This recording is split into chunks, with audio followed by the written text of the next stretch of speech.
అందరికి నమస్కారం అండి. ముఖ్యంగా మీడియాకి. ఈ కైండ్ ఆఫ్ జర్నర్ సినిమాలు చాలా అరుదుగా వస్తాయి. తీసుకోవడానికి కూడా చాలామంది టేకప్ చేయడానికి కూడా ఆలోచిస్తూ ఉంటారు. బట్ శ్రీకర్ ఆ స్టెప్ తీసుకున్నారు. దాన్ని నమ్మి ధీరజ్ గారు ఇంత ఇంత మంచి మూవీని ప్రొడ్యూస్ చేశారు. And there is dangerous talent అండి. బంచ్ ఆఫ్ డైరెక్టర్స్ వీళ్ళందరినీ చూస్తుంటేనే భయం వేస్తుంది. How they crack film I don't know.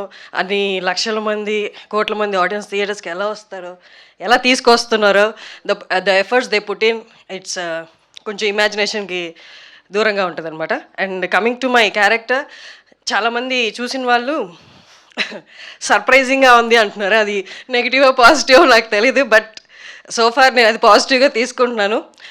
ఇద్దరు ముగ్గురు చూసిన ప్రముఖులు కూడా చాలా బాగుందని ప్రశంసలు అందించారు.